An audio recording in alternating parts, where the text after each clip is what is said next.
He's very in touch with the pop culture. He pays attention to who's popular, who's not. He leans into certain issues. He's got great political instincts. He picked on Taylor Swift, right? Everybody said, oh, Trump can't touch Taylor Swift. She's an icon. She's an icon. But by this time, which Donald Trump posted in all caps, I hate Taylor Swift, right? The Democrats thought, oh my God, every young girl in America is going to come out and vote against Donald Trump. The very next day, ABC came out with a poll that said Taylor Swift's endorsement, does it help or hurt Kamala Harris? 7% said helps, 8% says hurts, and the rest said, we don't care about Taylor Swift. Trump's instincts on that were right. All right, guys, I have a special treat for you today. I'm so excited about this show because we are going to go inside the Trump digital podcast, new media strategy like no one else has. I'm telling you, if you're wondering why he does what he does, who makes the decisions, how it all flows, this is your show. Nowhere else can I tell you that I've seen anything like the conversation that I'm about to show you with Alex Bruesewitz. He's the CEO of X Strategies, but more importantly, he ran the podcast independent media effort for the Trump campaign. So why did he go on Joe Rogan? Why did he go on Theo Vaughn? Who else was a player? What role did Barron Trump play and the other teammates? How was Dana White influential? I'm going to answer all of those questions with Alex Bruesewitz coming right up.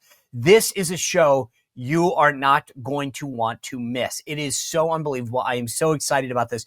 If you are a political junkie, a political insider, get ready for an amazing interview that you will going to want to share with all of your friends and said, I saw it first. It is fantastic. Before we get to that, you guys know this. I've made sleep part of my wellness journey because if you don't get a good night's sleep, everything else falls apart. And I'm going to tell you, a massive game changer came into my life when I discovered Beam's Dream Powder. I show you guys the crushed bags because I want you to know literally every night before I go to bed, I take a scoop of Beam's Dream Powder, put it in some water. Some people tell me they like milk. I don't really care. I like the water one. I put it in the microwave 30, 40 seconds, take it out, drink it down. 30 minutes later, my head hits the pillow and I'm out.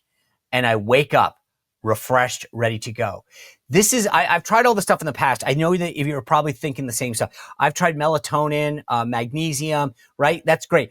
All of this is in this amazing, amazing, taste great powder.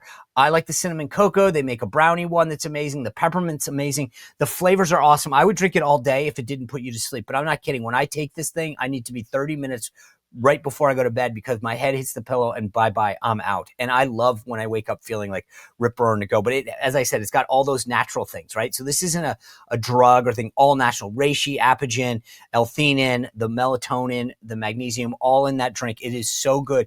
And the focus and the energy come back when you have a great night's sleep, as I do when I have Beam. And when I travel, I've now brought it with me everywhere in a little bag because I can't go without this stuff. I love it. And Beam is improved the lives of like 17.5 million nights sleep of athletes, professionals. Here's the deal. Beam is giving my listeners the ultimate Patriot discount of 40% off. I'm seriously 40% off. You can't beat that. You pick whatever flavor you want. I told you which one I like, but go to shopbeam.com/Spicer. Use code word Spicer for up to 40% off. You choose the flavor that you want. I don't really care, but go to shopbeam.com/Spicer and then promo code Spicer. This is a great American company that is helping millions of Americans reclaim wellness, energy, great sleep. Check them out. Shopbeam.com/Spicer, code word Spicer. All right. If you are the person that runs a business, whether you have 5 employees, 5,000, it doesn't matter. You got to get yourself one of these. This is a Ramp card. Now, this is the physical version of the card. It looks just like a Visa card. I'm not going to give you the one that has real numbers on it because I'm not that dumb, guys. Come on, seriously. But you can get a physical and a virtual card almost instantaneously when you go to ramp.com because this thing is not just a card or whatever. It's an entirely overhauls how you guys do expenses. So if you're the person running the company, you know what I'm talking about. You're not going to spend all of your time, probably as you do now, running around trying to collect receipts, following up on people's expense reports, what they were supposed to spend, what they can't. Ramp takes care of everything. It's an integrated software program that when businesses get on board, it's a total game changer for them. I had a guest on, as you guys remember, a couple months ago. They switched over to Ramp and they were like, dude, you would not believe what this has done. So especially people who are running the business themselves, it's a big, big saver in time. You're talking about saving a lot more through running your business than running after your employees. For new members, you get this complimentary white glove onboarding thing. They help you make it all happen real quick. Over 25,000 businesses, including the Boys and Girls Club, Shopify, are all on Ramp. This is why they just got named #1 in spending management by G2. And for a limited time, listeners of the show can get $250 in their pocket just for joining Ramp. So go to ramp.com/Spicer, ramp.com/Spicer to sign up for yourself. Cards are issued by Sutton Bank, member FDIC. Terms and conditions apply. All right, without further ado, I want to bring in the architect behind the Trump digital podcast independent media strategy, Mr. Alex Bruesewitz. Alex, thanks for joining us. I appreciate it. Hey, my pleasure, man. Thanks for having me. I'm just trying to suck up in case you get asked by like the president or anyone anyone. So let me just start with your current company. What does X Strategies do? Well, I started X Strategies when I was 19 years old. So it's been my company for almost 10 years now. But our goal when we started was to help conservatives communicate better online in the age of Donald Trump. So the company started just a couple of months after the president was inaugurated for the first time. And over the years, we've helped social media run the social media accounts of great America First members of Congress and leaders like Marjorie Taylor Greene, Anna Paulina Luna, and some of your other MAGA favorites, and ultimately worked our way into working with the president on social strategy. And so we're still doing that. And my firm's now helping run the president's social media accounts from the outside, accounts like Trump War Room, Team Trump, and a lot of the great MAGA assets that help stay on offense for the president. Oh, so that's fascinating. So let's just back this up a second. How did you kind of come into the Trump orbit?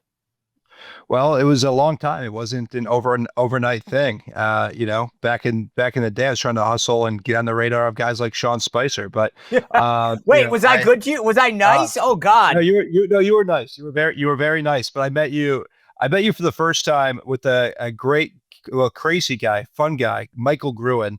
I met backstage. Oh my God! Yeah. Fox Green Room many years ago. Michael is an interesting cat. But he was by the way, very helpful. When I did Dancing with the Stars, Michael would sit me down with like young social media rock stars and get them to help like vote for me on Monday night. So yeah, I mean he's definitely a connector of sorts. Yeah, he was the ultimate connector, and I've lost touch with him. I haven't seen him in a while, but I ultimately got on the Trump radar. I guess, well, for the first time, I got retweeted by Donald Trump for the first time when I was 17 years old, and I was sitting in study hall in Ripon, Wisconsin.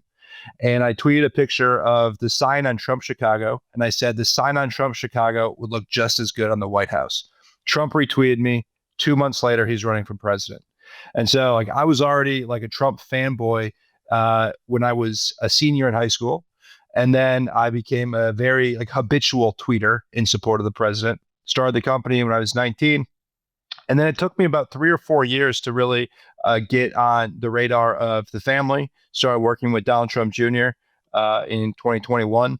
And then Don and the whole family were great to me. They introduced me to the president, and then kind of became one of the president's guys in late 2022, early 23. And you now run these external accounts that, I mean, because again, same kind of stuff. These things are where I follow all of them for obvious reasons because you get a flavor and a sense of what MAGA world's feeling right now. Right. And I have a great team. And I'm honored to be entrusted with this responsibility. And we try to, keep everything very disciplined on those accounts. And we like to have some fun. But the whole team is rock solid. And we're taking over a project that Stephen Chung started. So we have big shoes to fill.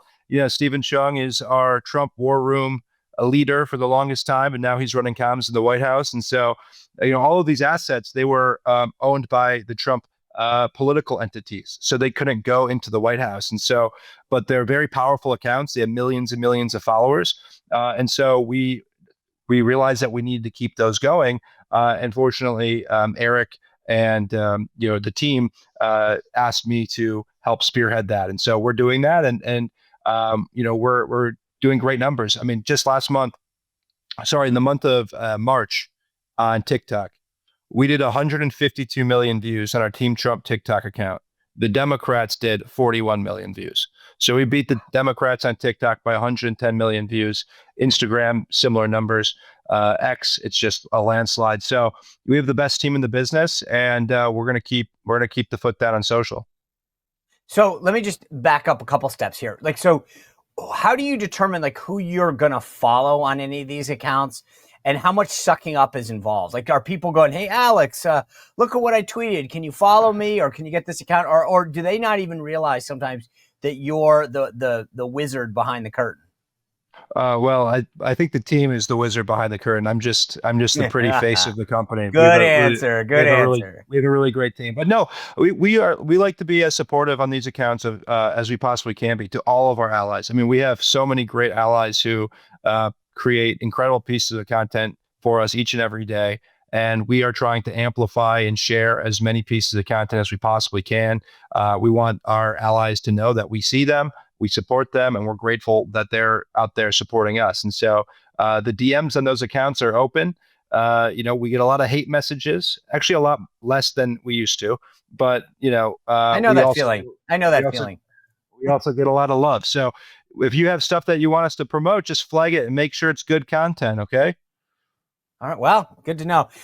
It was interesting. There's a book that I had the authors on a couple weeks back, and I want to read this because I want people to hear this because you hear folklore all the time in Trump world about this person or that person, but when someone else says it in an authoritative way, it kind of validates this. And so let me just read this to you.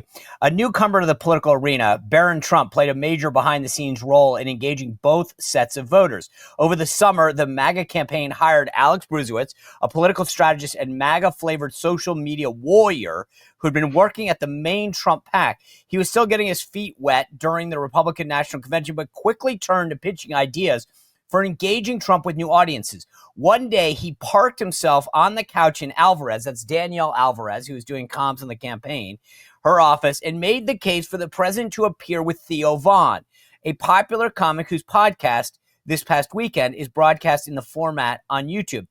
After pressing Bruesewitz for number, he said Trump would reach exponentially more potential voters with Vaughn than on a cable news interview. Alvarez agreed. Bruesewitz dialed the former president who was on the golf course. I'm calling because I want to talk to you about doing a podcast with a super hot comedian, Bruesewitz said. Tell me about him, Trump directed. And then you gave him a thumbnail of Vaughn's background and reach. Is it a big deal? Yes, it's a big deal. You said, run it by Barron. If Barron likes it, we'll do it. Okay. Why Theo Von? Well, Theo Von is an incredible comedian, and he also had one of the biggest podcasts in the country. I think he was number 2 at the time, right behind Rogan. And Theo Von has expressed a Trump curiosity. And I figured that it could be a fun conversation, but I can't take full credit for that. And I really liked the press after the election because they made me sound like a genius. But I really had the greatest and coolest job in the world. I simply, the president, keep in mind, was a celebrity for his entire life up until he ran for president. And then, whatever, like then they try to turn on him a little bit. But, he kind of reclaimed that celebrity image in this election. But he had so many friends in the celebrity space, specifically one in Dana White. Dana White was the first person to set up a podcast interview for the president. And that dated back to 2022. Where he had Trump sit down with the Nelk Boys for the first time. Oh, and yeah. that went crazy viral. And then YouTube censored the Nelk Boys interview and it took it down. And so President Trump, trusts Dana White's judgment on a lot of these different things. And so what happened was the president did an interview with Adin Ross that Barron initiated. Adin Ross. So back up. Who's Adin? Just explain that to everyone. So who's Adin Ross and why is that important? So Adin Ross is a 23-year-old video game streamer based out of Miami, Florida, and he is arguably the largest streamer on Twitch, on Kick. Well, he's banned from Twitch now, but on his platform called Kick, which reaches hundreds of thousands of 18 to 21-year-olds just like that. And so Barron is familiar with Adin Ross, and they met a few weeks prior, as Adin described, at a Trump rally in Doral. And Barron suggested to the president that he should do this interview with Adin. And so the comms team set it up. And this is right around the time that I'm formally joining the campaign, because I was on the super PAC, as you mentioned before, because that's where a lot of people were before the campaign really geared up after the primary. And so one of my first tasks with the campaign was to have a conversation with Adin Ross and kind of manage that interview that Barron set up directly with his father. And so it was fun. Adin and I chatted about a few different ideas. Some of the ideas were fantastic. They came to fruition, including the viral TikTok dance that he did to YMCA with Adin that reached like 200 million people. But so we had great success with that. After that, the president was really pumped. He was talking about how that Adin Ross interview reached 110 million people, et cetera, et cetera, et cetera. And so Dana White actually sent over an email of 3 other podcasters that he thinks that we should do. And I was asked to kind of track that down, get in contact with the podcasters, et cetera. One of the podcasters that Dana White recommended and put us in contact with was Theo Vaughn. And so I was able to. Who were the other two? I'm blocking on the third one, but Bussin' with the Boys, which is a Barstool sports podcast we ultimately did, was one that Dana strongly recommended, and that turned out to be fantastic. But so I got that email from Susie initially asking me to track that down per Dana's suggestions, and Susie Wiles, and Theo was fantastic. I started talking with him. And, mind you, Theo Vaughn is not like an avid Trump supporter, but he is not a malicious person. He's been critical of both the Democrats and Republicans. So I considered him an equal opportunity hater. And it was somebody that I figured that would give the president a fair interview. And so I vouched for him on the phone call with the president. And he seemed to be interested. And then he wanted Barron's opinion, because Barron, keep in mind, was just the one that set up that viral Adin Ross interview. And so Barron displayed good judgment in setting that up. And when you display good judgment, the president wants your opinion more. And so that's kind of how that Theo Vaughn interview came about. So a couple things. One, so is it Dana that's connecting you? I mean, like, in other words, you didn't just reach out to Theo Vaughn by info@theovaughn.com. Like, Dana hooked you guys up? Right. We had Dana hook us up. We had, this whole process was awesome. I was simply the liaison between all of the celebrity world and the president. And I leveraged some of my relationships that knew some of these people. Dana had relationships that knew some of these people. The children had relationships that knew some of these people. And I was simply the person that was just connecting them, making sure everything ran smoothly, making sure that we were, getting proper time with the president. And the president has the luxury of having so many incredible friends, and then also having incredibly connected and impressive children. Every child played a role in the podcast strategy.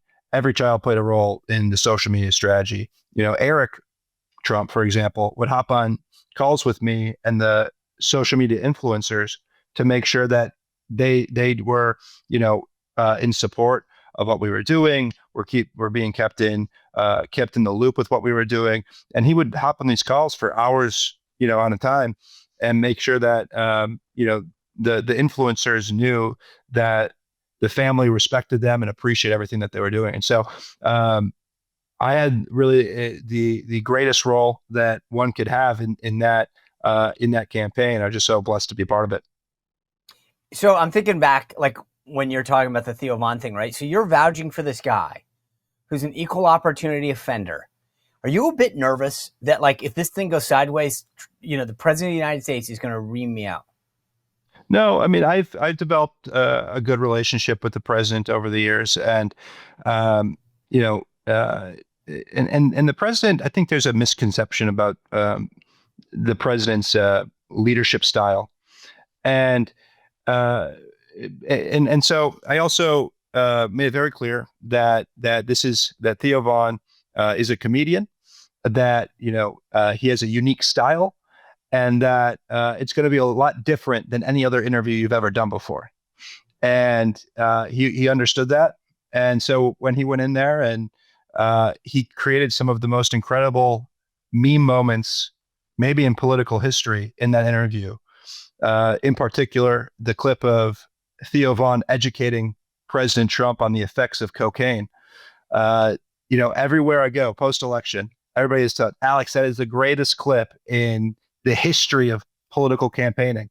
And I'm like, it just turned into meme gold. And it was a lot of fun. The president is a TV guy generally. Like, in other words, so when you do these podcasts, like if you go on 60 Minutes, he's going to watch 60 Minutes, right, on Sunday nights. Like, when you guys did these interviews, you mentioned the first one that he did where he's talking about the statistics. Are you feeding him like, hey, here's how well it did? Is he seeing that firsthand? Is he actually watching it on a computer or a laptop or an iPhone somewhere? But I'd feed him after every interview. I would wait 24 hours, and then I would calculate the views on the main platform that was uploaded on. Most of the time it was YouTube. And then what I would do is I would calculate the views of the clips from the interview that would go viral. So I would advanced search on X, on Instagram, on TikTok, and I would identify all of the viral clips. So for the Theo Von interview, we had, I want to say, about 400 million views across the board in less than 24 hours following that, from all the different viral clips that went viral. And so I presented that to the president. I also did a sentiment analysis in the comment section that I would present to the president, show how a lot of the comments in real time were going from saying things like, I had reservations about Trump before this interview. Now I love Trump. And so we could see in real time how a lot of these people's audiences were warming up to the president as he continued to do these. And so I made a very conscious effort to make sure that the president continued to see how these were ratings gold. And the more ratings gold they were, the more he wanted to do them, which, it worked out in our advantage. That's awesome. I want to go back to the story, though, because to this in the book, because again, I think it was so cool that you basically fact checked this in real time as we're doing. But it says you guys are told by the president, run it by Barron. If Barron likes it, we'll do it. You and Daniel Alvarez exchanged quizzical glances. This is according to the book Fight. It was close to a yes, but now they had to figure out how to get the former president's 18-year-old son on the phone. Barron Trump, whose mother had always tried to keep him out of the spotlight, had become a valued advisor to his father, often giving the elder Trump articles to read and acting as a tour guide to the younger generation. There was always plenty of chatter inside the campaign about the latest doings of Don Jr., Eric, Laura, Ivanka, and Jared, all of whom toiled in the political wringer. You don't talk about Barron, one Trump aide said. You don't talk to Barron. He's not like the other kids. And then it basically goes on to how you guys actually encountered Barron. Is that accurate, that it was Jared Kushner that brokered some discussion with him and doing this? Like, how did that piece, did the book actually capture that right? Well, I work closely with all of the Trump kids. I have a great relationship with all of the Trump kids. And so I just simply asked one of them for Barron's number, and they just ended up putting me in a group text with them after receiving permission from Barron. And so it wasn't, to be honest, it wasn't a massive struggle to find that number. I built up some goodwill with the family, and so they felt comfortable, doing that. But it is, you have to have a little bit more flair for a book to sell, right? Yeah. Well, no, that's why I asked, because I've seen enough of these movies where you go, that's not exactly how that went down. And it's interesting. Walk me through kind of the debate strategy, right? There's a documentary, I think Tucker put out one that kind of shows Trump in the room feeding tweets to some of the aides who are putting it out. Were you involved in that at all? Like what to tweet, when to tweet it? Or was it just the outside accounts? And if so, how was that strategy determined going into like something like that big debate with Biden? Well, the president. So I was still on the during the debate with Biden. I was still on the super PAC side.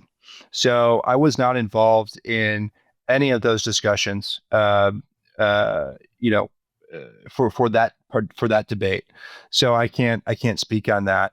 But for the Kamala Harris debate, I actually had the fun job of building out a social media war room in Philadelphia, where we invited about 30 of our top influencers, and we watched the debate live from Philly, right down the road from the debate, and we were going to tweet in support of the president.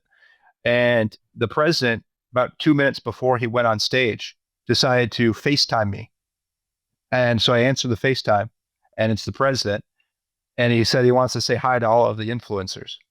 So You didn't know that. You didn't. You looked down at your phone. I've gotten called. Yeah. I get the call. I've never gotten a FaceTime. Yeah. So I get a FaceTime.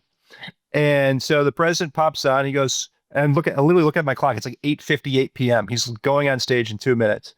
And he goes, "You guys are far more important than anything that's going to be happening out here. Have fun tonight. You guys are going to do great. We're going to be paying attention to what you guys put out, etc." And I'm like, what the heck? So that was the responsibility that I was put in charge of for the debate. Kind of the rapid response, the defense, making sure that his message was getting amplified. All of the clips were getting promoted properly. And we had some fun with that. And obviously on the flight in to the debate that day, the president posted about the Springfield, Ohio cats and dogs. So the media was already losing their minds going into that debate, and so we had some fun playing rapid response that day. How excited you all of a sudden hold up your phone and you go, "Oh, hey guys, it's the president." How did that go over with all the influencers there? They were pumped, and the president signed personal letters for each and every one that came, and it was a fun experience. And we have such the luxury. The president has such a luxury of having all of these great supporters with massive platforms that love him genuinely. And we don't need to go pay these people to do anything for us like the Democrats. The Democrats have to pay their influencers to, do whatever for them. But we have all of these people who support us and love the president. And so when the president FaceTimed them, they were all ecstatic because like they have a really personal connection with him. And so they were excited to hear from him. They were appreciative of his words, thanking them for all of their support. And then he went out on stage and he crushed it, created an incredible debate, moment. It was 3-on-1. And that was really the narrative that we were pushing all night, how this was a 3-on-1 debate. The ABC news anchors were terrible. I don't think they should ever be able to host a debate again after that display. But, in real time, we were doing rapid response. And obviously that debate was the Springfield cats and dogs. Cats and dogs. One of the most incredible lines in, debate history. And the Democrats thought that was going to be what, was going to be the crushing blow to the president. But just hours later, it became one of the most viral songs of the year. And then President Trump and Republicans won the Springfield, Ohio township for the first time in the history of that community. And so I didn't know. No, wait. I never knew that. If you listen to the media, Alex, it was like like the mayor was against Trump, but I didn't realize that he actually won Springfield, Ohio. Yeah, the president won Springfield, Ohio, actually by a sizable margin, and you'll never hear that in the media. And so they wanted you to think that the president's posting of memes would have cost him the election. But again, they're totally out of touch, and it became a cultural moment. That cats and dogs line became an incredible song.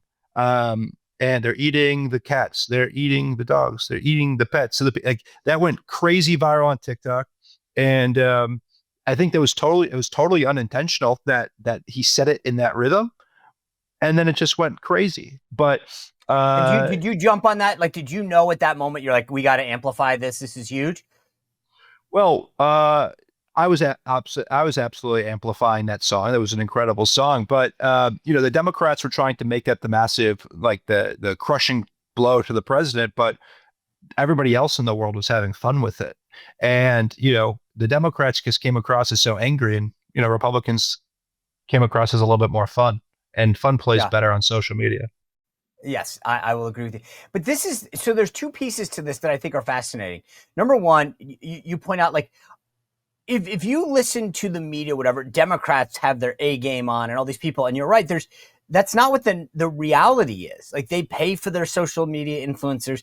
They don't get the viral moments in the backup. Like Trump as a 78-year-old president and nominee embraces this. And I just think it's funny how that's not what you would assume is the case. You got the younger, hipper, well, at least fake hipper, Kamala Harris, and yet they blow it. Yeah, I mean, I think that was another thing that I found to be entertaining was the Democrats kept calling Kamala like the young face, right? But like Kamala's 60, and 60 is younger than 78, but 60 is not young, so she's not like in touch with the youth like they tried to claim she was. They acted like she was like a 35-year-old, up and coming politician. I mean, she's 60 years old and she's been in politics for 35 years. And so she totally wasn't in touch. The president is very in touch with cultural moments. He's very in touch with what's happening in pop culture, and he knows. And he also has something that the kids call aura or Riz. And so he kind of leans into he identifies what is kind of like a viral trend, and he kind of leans into it. And he has a really unique way to put his own twist on some of these moments and some of these things. But he's very in touch with the pop culture. He pays attention to who's popular, who's not. He leans into certain issues. He's got great political instincts. He picked on Taylor Swift, right? Yeah. And so like everybody said, oh, Trump can't touch Taylor Swift. She's an icon. She's an icon. But by this time, when Donald Trump posted in all caps, I hate Taylor Swift, right? The Democrats thought, oh my God, every young girl in America is going to come out and vote against Donald Trump. Trump's instincts on that were right. The very next day, ABC came out with a poll that said Taylor Swift's endorsement, does it help or hurt Kamala Harris? 7% said helps, 8% says hurts, and the rest said, we don't care about Taylor Swift. And so, like, the president pays attention to these cultural trends, and he always seems to be on the right side of these things. And so he just recently was involved in the cultural news when he talked about Shador Sanders and him sliding in the draft. So he's very on top of these things, and it's quite remarkable, as you mentioned, for a 78-year-old man. Well, I mean, on the Shador Sanders thing, he was obviously that's a sports thing, but like when you talk about culture and like who's up and who's down, is it Barron Trump that's giving him insight into this? Because that's what the press tells you, that Barron Trump is the sort of the cultural young person whisperer. Is he reading Us Weekly? What is it that keeps him in touch? Is it Alex Bruesewitz? Is it someone else saying, hey, I want to show you this? Like, I just, that's what I find him fascinating, because I know what he reads in terms of newspapers. Yeah. But where is he getting this information, and how influential is Barron? Well, I don't want to speak on the president's relationship, with his son, but Barron is very on top of these things. He's very smart. Just like every other 19-year-old, they're very plugged into these types of things. But I'll point to the Adin Ross interview, for example. The president listens to people that he views to be experts in certain fields or demographics, whatever. So before we did the Adin Ross interview, I was having a conversation with the president, and I was like, there's a rapper. His name's Young Thug, and he's being treated unfairly by Fannie Willis. And he goes, I've heard of this. I've heard of Young Thug. Remind me of. And I told him the case, etc. And he goes, yeah, that's right. That's not right. It's not right. It's what's happening. He is being treated unfairly. And then a couple of days go by, And then Adin Ross, and I don't bring it up again, Adin Ross brings up, he goes, so my friend Young Thug, he's in jail. And Trump interjects, he's not being treated fairly. We need to treat Young Thug fairly. And that clip goes crazy viral. It's 40 million views. And so the president, he hears things, he does research on things, he learns more about it, he talks to people about these certain things, and then I think he makes up his opinion that way. When you look back on the list of these podcasts that you guys did, let's just start with an easy. Is there one of the interviews, Adin Ross, Theo Von, the Nelk Boys? I know that was right before you. Joe Rogan, Impulsive. Is there one that you thought, hey, that one really made an impact? Yeah, I think the Theo Von one was really impactful. I think it was very humanizing of the president. It was very tough for the Democrats to talk about how Donald Trump is a threat to democracy, and he is basically this fascist figure, when Donald Trump is joking and laughing about cocaine with Theo Von, right? So in a split screen, when the Democrats, because at that time they were still trying to use this, Donald Trump is a monster narrative, but they started to not be able to use that anymore the more we showcase the president in these formats, because they're like, this guy's like a hilarious dude, he's like a normal guy, et cetera, et cetera. So I think the Theo Von one was impactful. That was in early August. And then I think in October, when the president sat down with a guy named Andrew Schultz on that podcast, the Flagrant podcast, I think that was a really solid one. It again showcased the president's humor a little bit more. Andrew Schultz has a very left-leaning audience, because Andrew Schultz also has a podcast with Charlemagne, who is very left-leaning. And so the president went into this environment, and he did very well. He did a great job of kind of winning over this center left-leaning audience and making it, more in his corner. So I think the Andrew Schultz one was fantastic. It's where he introduced the term "the weave," where the president talks. Oh my God, that's where that. Yeah. Where the president talked about, how he goes from one topic, takes a break, talks about another topic, but then comes back to his original topic and finishes his thought. And so he introduced that topic or that there. He also talked about the art of nicknaming his opponents, and kind of let the audience in on some backstory about, how he wasn't a big fan of the nickname Tampon Tim because it didn't pew. And when you have a nickname, it needs to pew. So we had some incredible content. And then obviously the Joe Rogan podcast. I mean, 3.5 hours long. And it was fun because we kind of did one podcast a week for the final 4 months of the campaign. And then the final shebang that we did was Joe Rogan. And is there one that you wish you had done? Well, I think, we had a lot of outreach from a lot of these different podcasts. One I'm glad that we avoided completely was Call Her Daddy. And she ended up lying about us. She did this podcast That's what her name, Alex Cooper. And she's the one that the Kamala team spent $100,000 to rebuild her set on. Right. And Alex Cooper, her team reached out to us, and I never responded to her. And then after the election, she obviously got some blowback from her audience for having Kamala on and not having Trump on, et cetera, et cetera.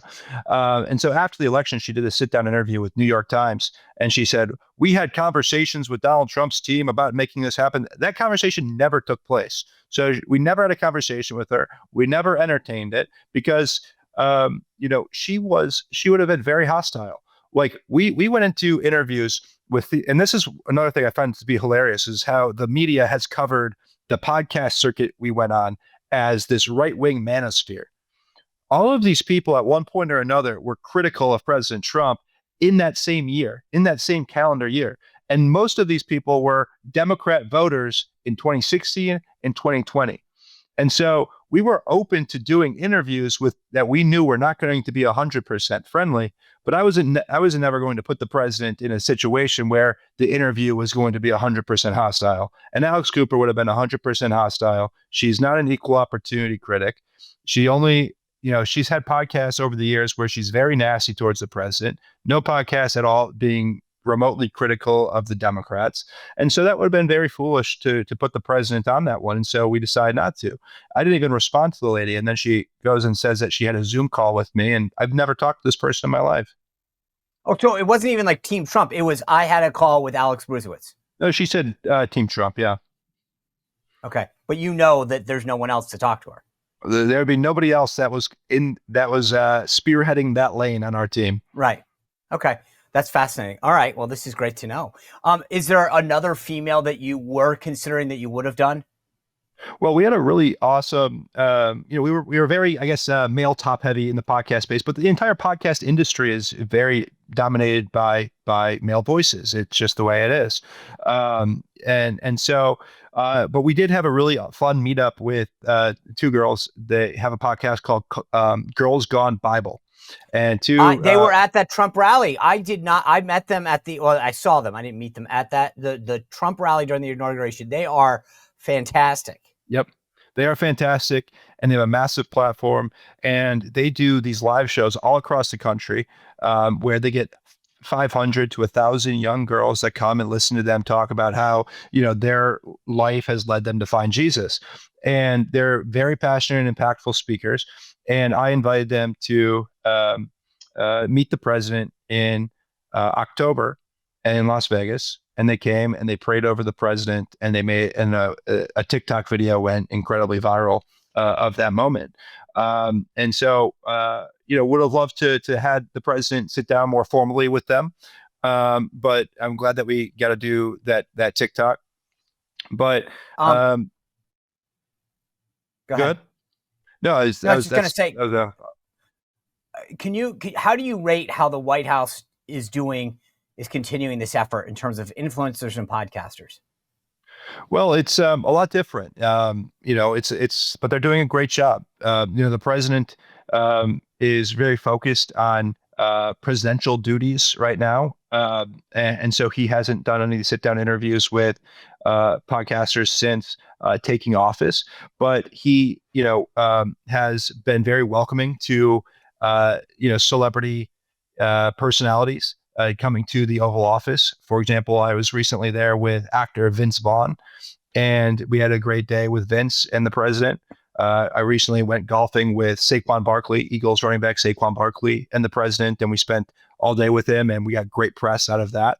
Conor McGregor, we took Conor McGregor to the White House not too long ago, and so the president is very welcoming and bringing some of these more high profile voices in. And what's a big difference between this administration and the previous and the president's first term was that these types of people are willing to actually go to the White House this time. Yeah. And so that's exciting.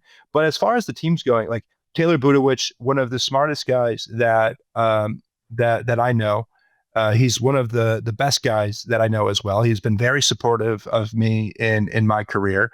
And he was a very impactful player early on with, suggesting that I kind of take the lead on the podcast role on the campaign.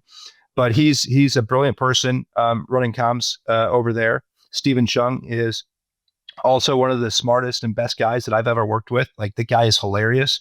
He's made history. I like to tell everybody every time I'm around Stephen, I make sure that people know that he's the first communications director in White House history to get the word cuck added into the presidential records. And when he called Tim Walz a cuck accurately. So he's incredible. Caroline is obviously doing a great job. Kaylin Dorr, who is now running the White House social media team, is fantastic. And then Alex Pfeiffer, who oversees the rapid response 47 team and other comms efforts. Like that comms team is brilliant, fantastic. And I think it would be 1,000% great if Sean Spicer just went back in there too. Dude, you were on such a roll for a second. I appreciate that. You see the blood in my face. The president said that to me the day I left. He said, Sean, you look so much healthier. And I said, sir, that's with all due respect. That's because you. Let me ask you one last question on a policy issue, because this is so fascinating. I get the president's use of TikTok as a means to communicate to young people. In its current form, believe it is a tool of the Chinese Communist Party. How do we balance those needs, to me, of wanting to make sure that we communicate with young people, but also recognizing that this is a tool of the Communist Chinese government to influence us and to infiltrate us? Yeah, that's certainly the belief of many in our country, and the president takes that concern seriously, and that's why he is working to, uh, negotiate a great deal that takes TikTok out of the hands of these bad actors and gets it controlled by an American company. And so I think the platform itself it needs to be protected because it's one of the most impactful campaign tools that we've ever seen before. We do substantially better on that platform than the Democrats, quite frankly. And I think the Democrats were all in favor of TikTok up until they started getting smoked on there. And then all of a sudden, Biden's like, "Oh, it's a national security threat." Meanwhile, his son is the real national security threat. But the New York Times came out with a public sentiment analysis on TikTok in a few months before the ban came out, and it showed that through 2 million posts that were studied, Donald Trump, 70% of those 2 million posts were Donald Trump friendly, and only 30% were friendly to Joe Biden. And then all of a sudden, Joe Biden looks at that, and maybe in his one lucid moment in the entire administration, he's like, okay, this is not good for me. And then he signs the ban. So, there's a lot of questions that I have about how that TikTok ban actually came about. But the Democrats love TikTok up until they start getting smoked on there. And so I think it's a really important platform. I think the president and his team are still working diligently to make sure that we get the best deal possible. I'm optimistic that we will get a deal. But until then, we're going to use the platform to get the president's message out. And the Democrats are also using it. Like Joe Biden signed the TikTok ban, but he started a Joe Biden for president account. So, like, if he thought it was a national security issue, why is he posting on there? So there's a lot of these questions that I have. I think that a lot of Americans have about it. And so protecting TikTok is something that most young people want. And I think a lot of America wants. Okay. Alex Bruesewitz, I love this conversation. Thank you for joining us and sharing all this insights with us. I could go on for hours, but I'm not allowed unless you want to give me a bigger podcast and promote it. But thank you for everything that you've done for the president and for the team and just how generous you've been with your time. Thank you. Awesome, man. Thank you very much. It was a pleasure. You bet. All right, guys, thanks for joining us. Make sure you hit the subscribe and notification button. And even more importantly, go to SeanSpicer.com, sign up for the newsletter. It's free, although I do always love a good VIP membership. Have a great night. We'll see you back here on the Sean Spicer Show. Well, if you enjoyed this content, make sure to like this video, subscribe, and click the notification bell to get more.